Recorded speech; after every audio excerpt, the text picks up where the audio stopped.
Hello, here's the news at 8 on Koiki Media. First, the headlines. Tinubu backs Abasa, overrides resignation deal amid Lagos Assembly crisis.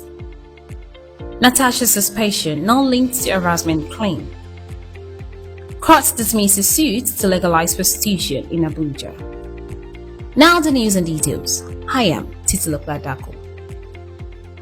President Bola Tinubu has intervened in the leadership crisis within the Lagos State House of Assembly, endorsing Mudashiru Obasa to retain his position as Speaker, despite an earlier recommendation for his resignation.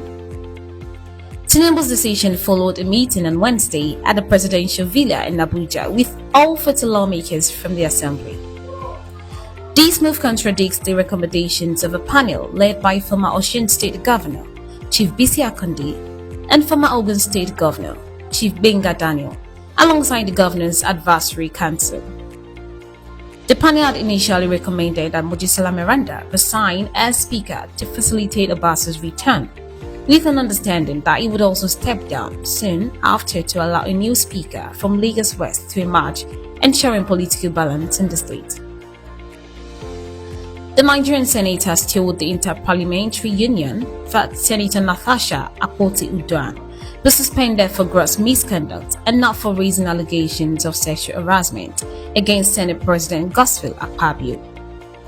Speaking before the IP on Wednesday, Kafilat Agbara, chairperson of the House Committee on Women Affairs and Social Development, dismissed Akpoti-Uduaghan's claim that she was suspended for speaking out about sexual harassment.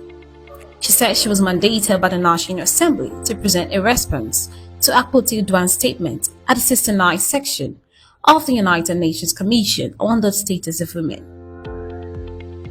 Edo State Governor Monday Okpebolo has lifted the suspension of Attorney General and Commissioner for Justice Samson Osagie after an investigative panel cleared him of alleged financial infractions.